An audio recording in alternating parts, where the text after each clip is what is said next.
Welcome to another episode of Hutch on Hunting. This is Bruce Hutchin, your host, and we're heading out someplace in Kansas, I think, Wichita, Kansas, and we're going to connect with the CEO of Pass It On Outdoor Mentors, Brittany French. Brittany, welcome to the show.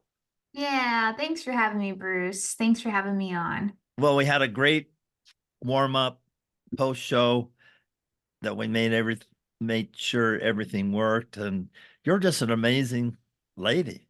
Well, that's very kind of you to say. I appreciate that.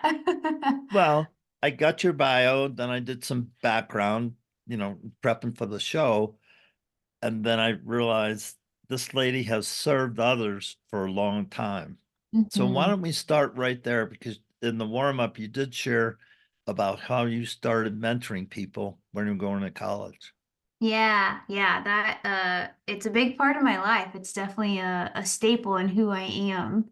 I think I was about 19 years old, maybe 20, going to college. So I think I was a sophomore in college at that time. So if you can think about yourself at that moment in time, it's a weird time, right? You're kind of independent, you're kind of not independent. I was playing softball at a university here in Wichita, Kansas, and going to school and felt really called to give back and serve others. And I happened to learn about the organization called Big Brothers Big Sisters and kind of went there, got a little scoop about what they were, who they were, and how to get involved. And I applied to be a mentor. Um, and it took a while for me to get matched to a young lady, but in that meantime, I just felt so strongly. I told you this before the show that God really put it on my heart that you need to serve kids. You know, you have to serve kids. You have to give back to those who are less fortunate. And then not too long after I applied to be a mentor, I got matched with a young girl named Autumn. And we actually just celebrated being matched for 10 years this last year. Congratulations. Hey, thank you. Thank you. And so from that, how did you get into volunteering for Pass It On?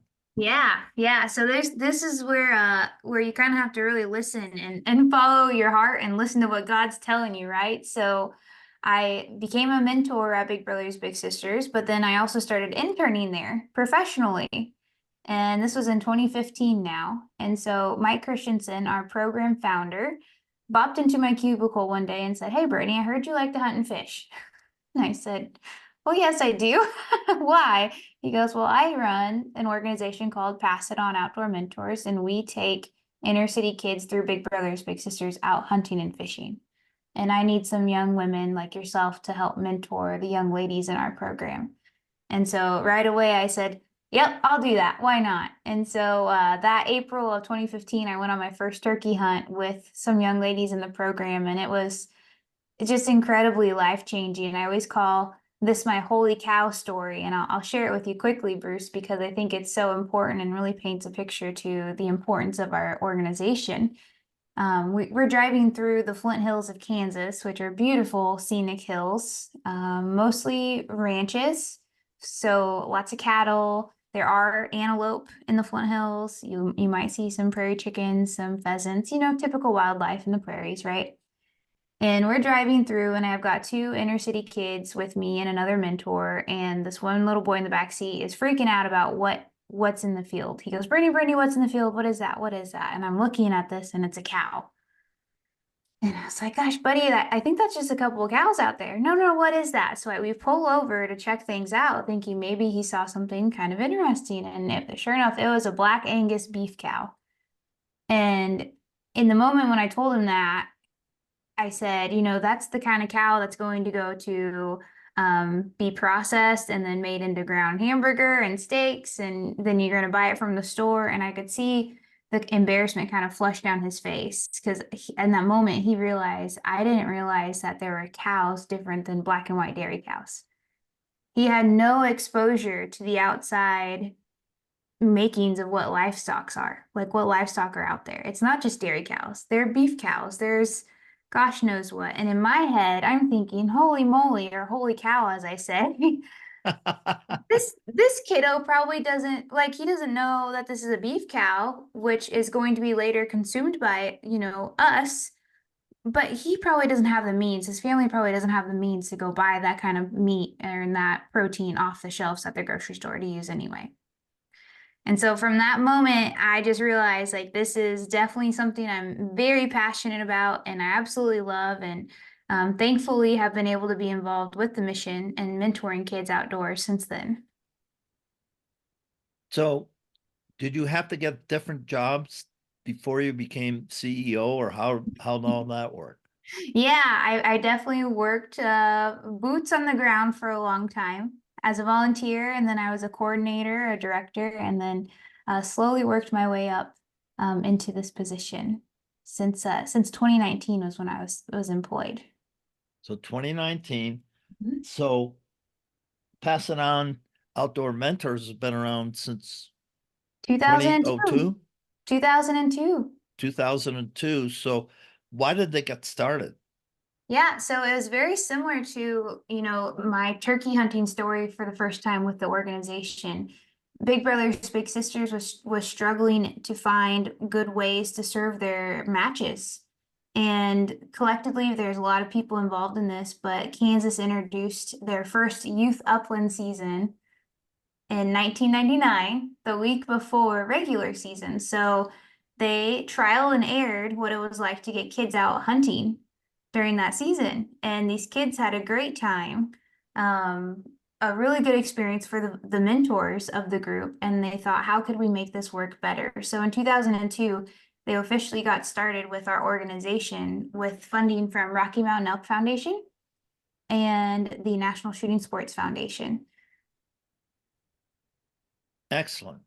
And Yeah. so they just started from there. Yeah, they did. Yeah.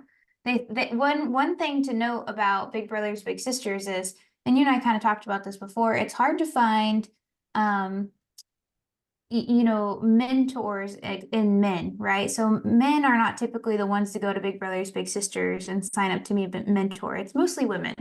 It's a little more nurturing of us as ladies to do those sorts of things. We can do arts and crafts, we can cook and we can bake and all this and that. So they had a pretty long waiting list of young boys at Big Brothers Big Sisters waiting to be matched with folks like you, Bruce. So they thought, how could we be more relatable to that demographic? And that's when hunting was kind of thrown into the mix. Like, well, in 1999, there were a lot of male hunters, right? Right. What better way to get those male hunters excited to mentor young guys than in the field? So that was kind of the starting point of passing on outdoor mentors was to help fill that gap. Now, are you in every single state? Where do you have your chapters? Yeah, we're not in every single state. So we got started in Kansas, so we still operate in Kansas, we're in Iowa, and now Wisconsin. So we still serve kids and big brothers, big sisters, but we realized right away we have a lot of potential and we don't need to just silo ourselves into serving one type of kid, right? So we serve kids, Bruce, from all over every different walk of life. So you could be a kiddo that just completed hunter education. You can hunt with us. You can be a kiddo from a Boy Scout group or a Girl Scout group, from a church group. Maybe you shoot in the Scholastic Clay Target program or you shoot bow in the NAS program. Any kid that is 11 years of age with hunter education can come hunt with us for free. That's great. As we Yeah. talked in the warm up, I'm a mentor father for Fathers in the Field. That was started by John Smithbaker, and you can Google him. John's been in the outdoor industry for a long time, and he was prompted, I'll just leave it that way, to pull over the side of the road, and God had a talk with him that he wasn't going to keep being a CEO for an outdoor company, and he was going to start serving the fatherless. And folks, if you're a guy hearing my voice, you have time to get involved in a kid's life somehow. Mm-hmm. And there's no excuse, because you are going to mentor someone, your Mm-hmm. own kids, and you're going to either do a good job on it or a bad job at it. When you go into like Fathers in the Field, Pass It On, Outdoor Mentors, of Mountain Men, oh,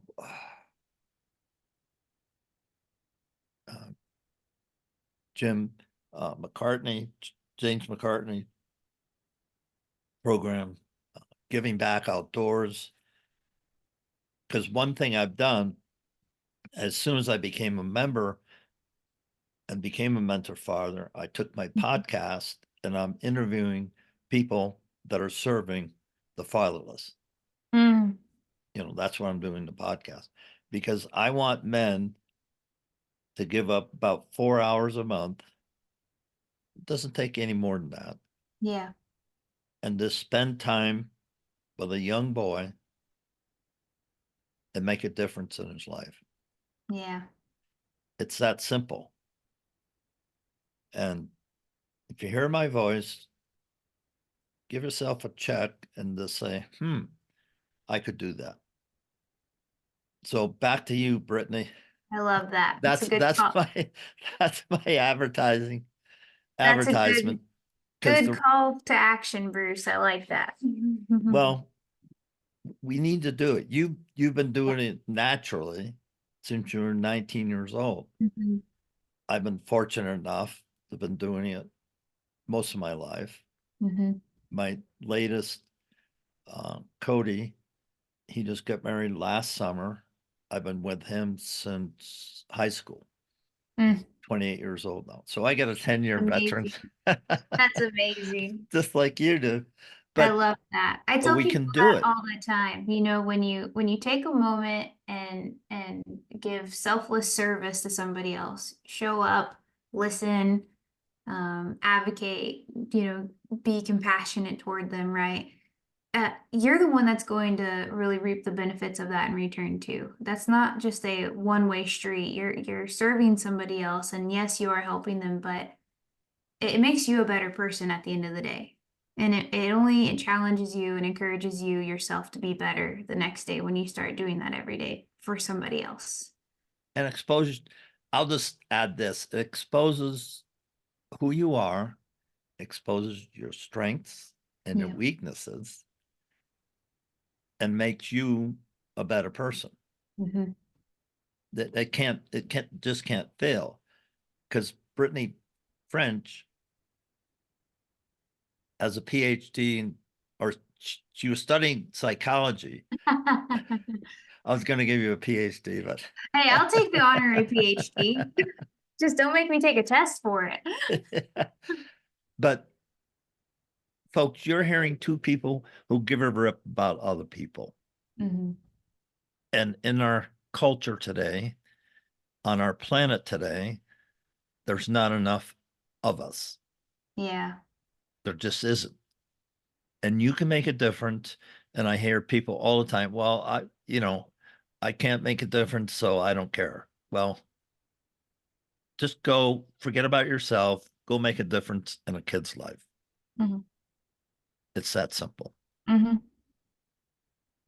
Yeah, absolutely. Yeah, Two we're getting people heavy. We're getting heavy in and this all the podcast. serious stuff. First, we're going to solve the world's problems in this podcast. You just don't know it yet. I don't know. I don't know. So let's go back to your mission. Why do Yeah. you guys exist? Yeah, so we exist to empower kids in the outdoors by taking them out hunting and fishing through mentorship. So today, what our big goal is and what our dream is to get kids out on a number of hunting and fishing opportunities for free, so they can hopefully become inspired and encouraged to continue to be lifelong hunters and anglers. To give you some numbers, just this last year in 2023, in the 3 states that we're in, so Kansas, Wisconsin, and Iowa, we planned 615 events that yielded about 1,300 kids out hunting and fishing with us. Wow. Yeah. That's impactful. Yes, and that was and that was stewarded and coordinated, through our staff, but that was a bunch of volunteer mentors selflessly giving their time to help lead many of those kids in those experiences. So kids were deer hunting and dove hunting and upland hunting, waterfowl hunting. We had kids on a pronghorn hunt in Wyoming. I mean, it's pretty cool the opportunities we're able to put together and give these kids the ability to say, yes, I want to go try to learn how to do these things with the supervision and help of somebody who already knows how to do them. So how are you funded? Yeah, we do a lot of fundraising, Bruce. So we are a nonprofit. So a big part of our operating budget comes from writing grants. We host in-person fundraising events from sporting clay events to golf tournaments. We do a lot of special raffles. We'll do custom gun raffles.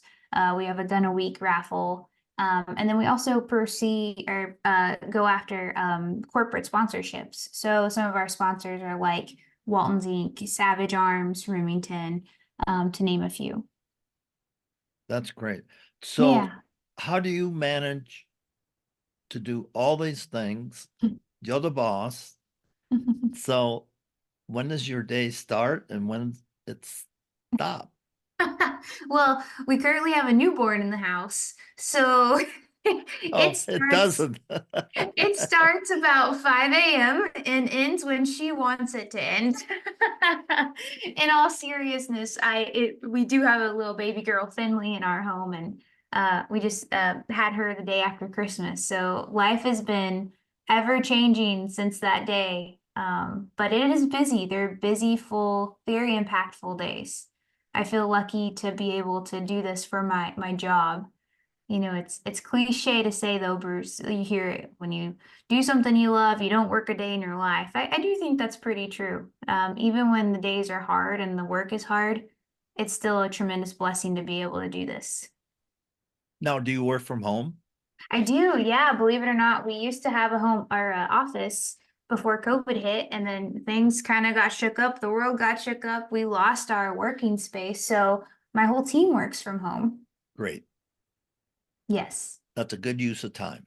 It is. It's really good. It's good. I'm pretty good at multitasking and staying on task, so I thrive in the work from home setting. I did that for 26 years in corporate America and Good for you. never needed an office because I knew what I needed to do and Yep. I got it done.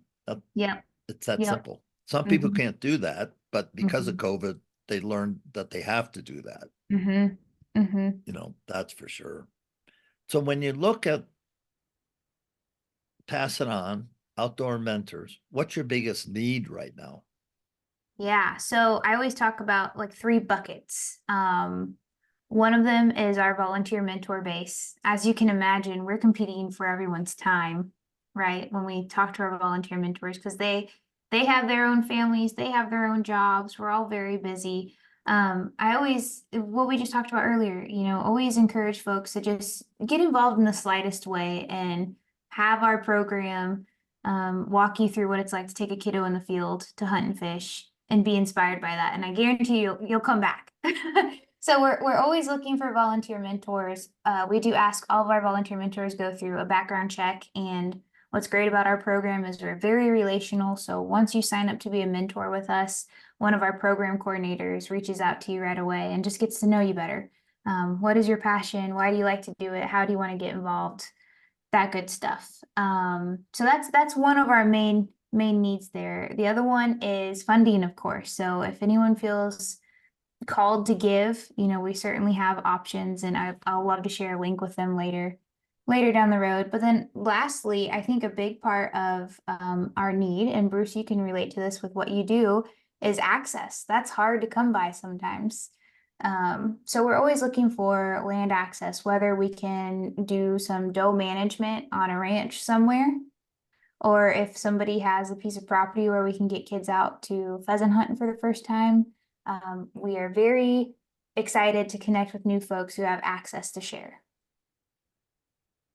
So let's talk about access. Yeah. Now, each state, I know Wisconsin has it, I know Iowa has it, and I know Kansas has it. They have walk-in access or state-owned access. Yes, sir. So how do you interface with those people on that Yeah. landscape? Yeah. So we have collaborative partnerships with the state agencies in Wisconsin and Iowa.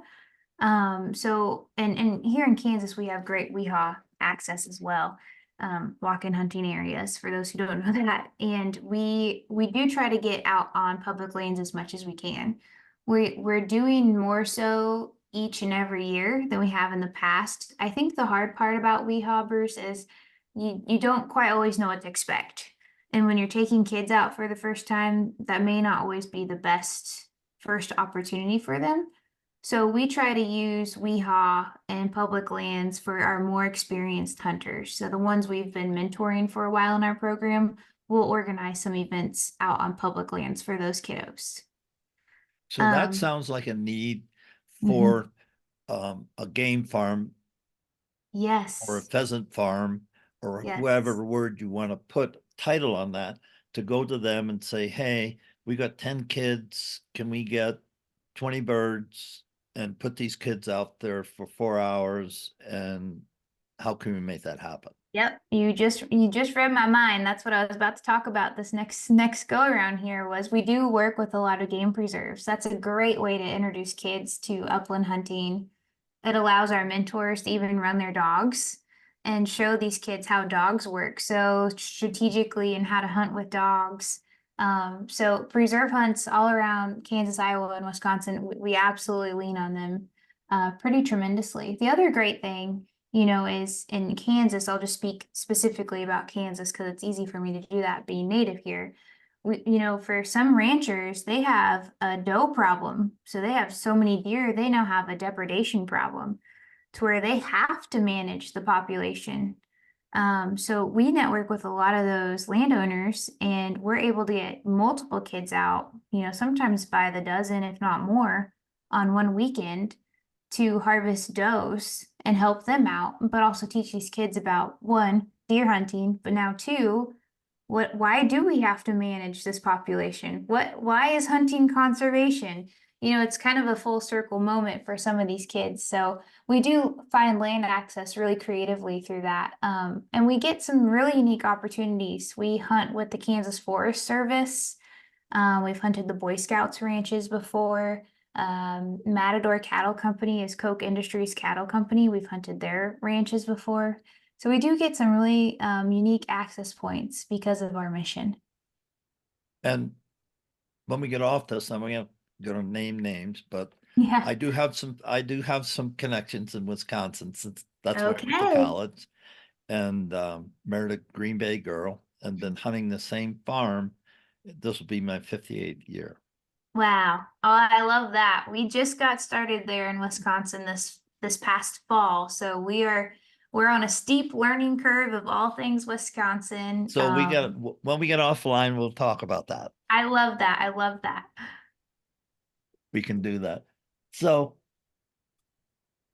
we talked about the mission. We talked about the beginning. We talked about who you are and why you're doing this. So what's the future hold? Yeah. Well, hopefully we're going to keep taking kids out hunting. Well, that's the goal. Yeah.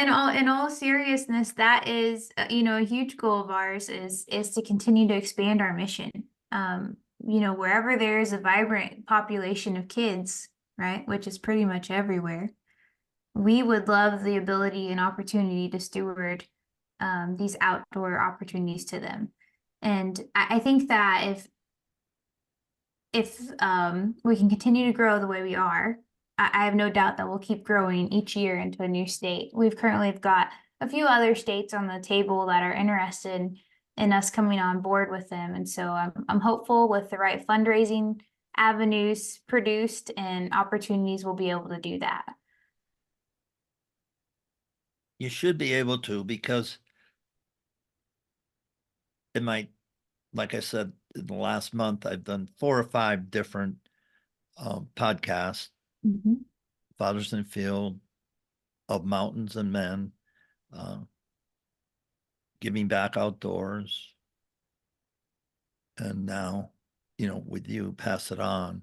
Mhm. And I've got a couple others lined up, that it seems people are more sensitive or willing, because the hunting tradition needs kids who understand it and want to do it. Mm-hmm. And unfortunately, and I'm a prime example of it, I've been hunting since 1966. Mm-hmm. So I'm getting older. So you got to recruit Yes. new hunters or people that what's the 3 R's? Recruitment, retention, and reactivation. You got it. The 3 R's. And folks, think about doing that because hunting is a wonderful experience, especially when you share it with somebody that it's their first hunt. Mm-hmm. And anymore, I still kill a couple of deer on the farm, does because we have too many deer, Mm-hmm. way too many deer. But as far as bucks, I don't know if I'll ever shoot another buck. I don't. But I Mm-hmm. still go hunting because I just love being out there. Yeah. I just Yeah. love it. Just like why I go fishing. I love to eat the tuna. There's no question about that. But I love the camaraderie and the campfires and just being with people like-minded. Mm-hmm. There's something really special about stepping outside of our homes and away from our phones and televisions and TVs or computers and really just soaking in the beauty of God's goodness outdoors. I tell people all the time, there's a serenity in the outdoors that is undescribable, and it's only from one person.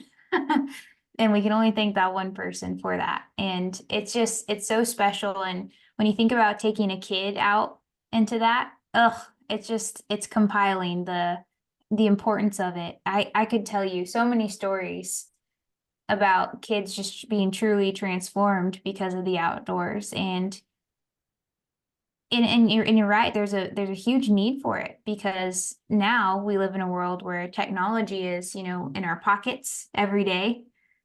And we're getting farther and farther away from the outdoor experience being an everyday thing for us.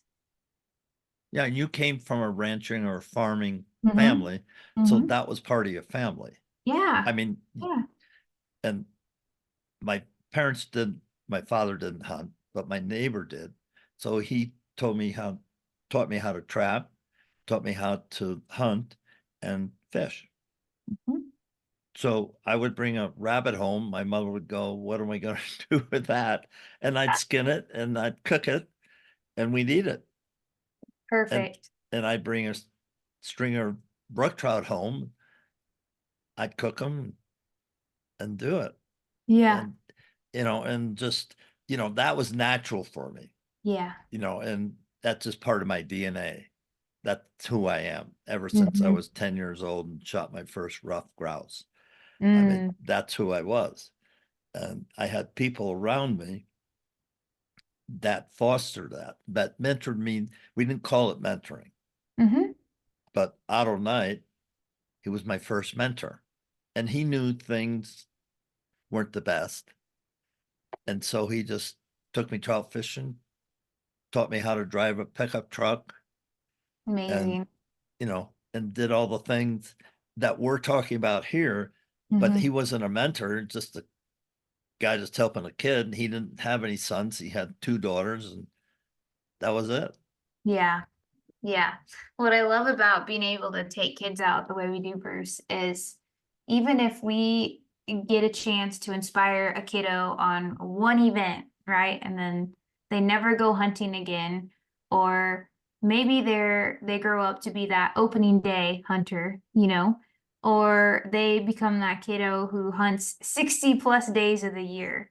I think all three of those experiences are huge successes because it's teaching kids about ethics and conservation and the importance of connection with the outdoors and with other people.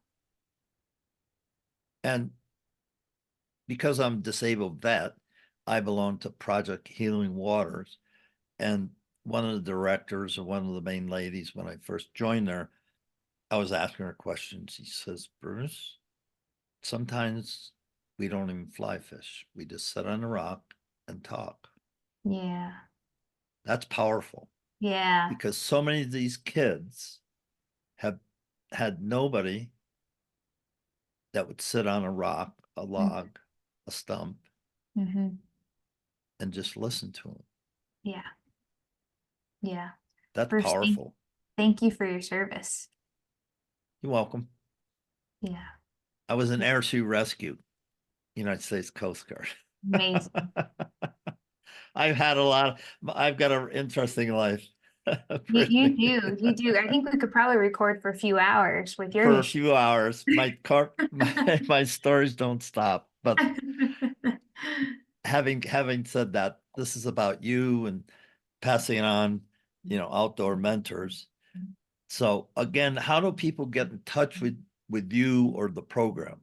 Yeah. I want to give some money. So how do we get in touch Yeah. with you? If you go to our website, which is outdoormentors.org, there you'll be able to get involved with us many ways there. You can sign up to be a mentor, or you can click the donate button and see how you can contribute financially to us. We all have a list of our raffles and all of our fundraisers under that button there.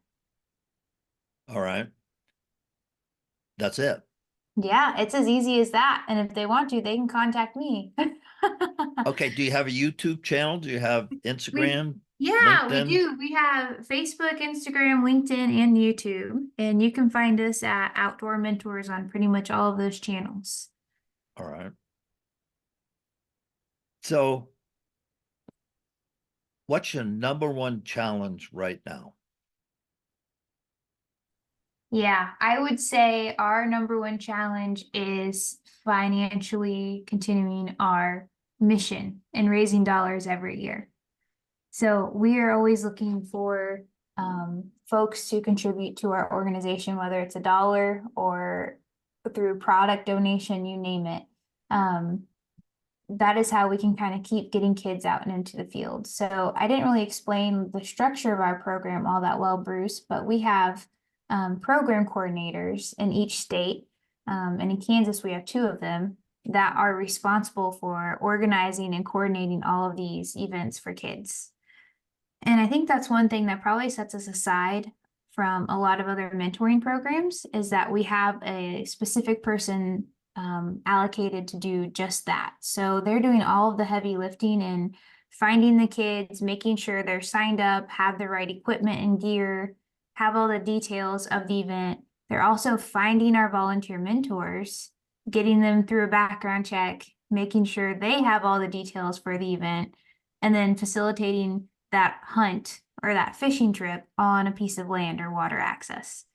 And then following up with all those wonderful folks saying, how did you do? How did it go? Tell me the story. So that is one reason why we do have to fundraise is because we're paying for the salary of our program coordinators to facilitate all of these amazing events. What's your budget? What's your annual budget? Yeah, we're like right under $800,000 a year. Okay.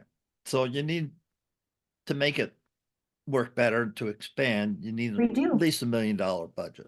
Yes, sir. Yep. Yep.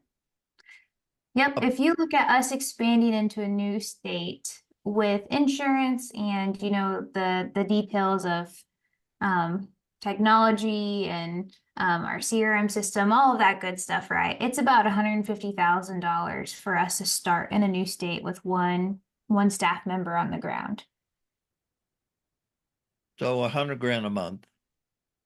Yes, sir. And unfortunately, or fortunately, that falls on the CEO's shoulder Yeah, yeah. because you're the leader.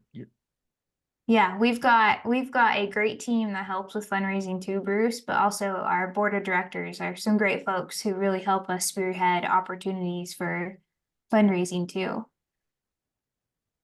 But it is a big lift. Well, no, because the board can do X, but I think personally, it's the success story of some kid in some city that this is a life-changing event for them. Hmm. Hmm. And because somebody reached out to them, they had the experience, and they understand that somebody cares about them Yeah. and will listen to them and will mentor them. Because your mentorship, is that ongoing, or is it a one and done? Explain how Yeah. that works. Yeah, that's a great question, Bruce. We don't do kind of like what you guys are doing with Fathers in the Field. We're not facilitating one-on-one match support. What we're doing is providing the opportunities with mini mentors these kids can interact with on different activities. So if I'm a kiddo in my program, I might go upland hunting and connect with the local Pheasants Forever Ever chapters members. But then my next hunt I go on might be with a whole nother group of mentors. So we're exposing them to a variety of people who have various passions in the outdoors. So there's no, like Fathers in the Field, I have a kid that I'm 4 times a month, Mm-hmm. mandatory, that he and I Yeah. are spending time together. Mm-hmm. Yeah. And so that's where they're different than Fathers in the Field is different than any other groups that I've talked to, Mm-hmm. because Yeah. they're more event driven, Yep. experiential driven. Mm-hmm. The young lady that you've been with for 10 years, Mm-hmm. that's a long-term relationship. Yep. That's a little bit different. Yep. That's completely different. So Mm-hmm. I just wanted to bring that out to people. So when you think, hey, volunteer, you're volunteering for one event, one time. It isn't a continuing commitment Yeah, unless you want it to be. unless they want it to be. Yeah, it's great because I think it kind of gets the best of both worlds for some of our volunteers with busy schedules. They can kind of tell us, hey, I can only mentor during deer season this year. And we know exactly when we can count on them. We have some mentors who might be, police officers or have a certain schedule where they're off on call and not available in certain seasons. So we're able to let our mentors tell us exactly when they want to help and how often they want to help. So I'm glad we clarified that. So Yeah, listeners, it's an experience. You're going to sign up, and whatever time you have to give, we'll take it.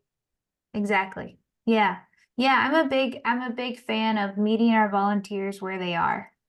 It's hard to ask too much of somebody and not have them commit because they're nervous about not meeting a certain standard. When you give folks the opportunity to tell you what they can do, I think that creates a little more success in our situations. But I, in the same breath, think programs like Fathers in the Field and Big Brothers, Big Sisters are irreplaceable. I think they are It's a lot of necessary the programs. commitment level a lot higher. Yes. And I just think that those are incredible programs, and we need folks involved with those missions as well. Yeah, no question about it. Mm-hmm. But everybody fills a slot, as we talked about earlier. Mm-hmm. If you can touch one kid's life, and whatever that looks like, Mm-hmm. you might have changed his whole life. Yep. And that's rewarding. It is. Yeah. I think that's why we're all called and put on this earth to be kingdom workers, the feet and hands of Jesus. Right. And we just have to man up and do it. Or lady Exactly. up. Or lady Yeah, up. we gotta lady up and just get it done. There's a lot of work to be done, Bruce. You're exactly right. As we say out west, cowboy up. Yes, yes. This cowboy up. So here we are. We've been going for about an hour. So any final thoughts? Well, no, I appreciate the opportunity to share our mission, Bruce, and thank you for having us on. I hope that, one, your listeners just learn more about our organization and feel inspired to get involved, but more importantly, if it's not with our organization, it's with another organization that they decided to get involved with. So thank you for having such a good conversation about serving others with me. Well, it's my pleasure. And to everybody out there, there's somebody in your neighborhood, at your church, your school, somebody that you need. Maybe one of your fellow workers is having some situations with their kids. I don't know how you can serve, but if you just open your eyes and say yes, you'll be surprised how it change your life. This is Hutch on Hunting. Said go out and make it a fantastic day.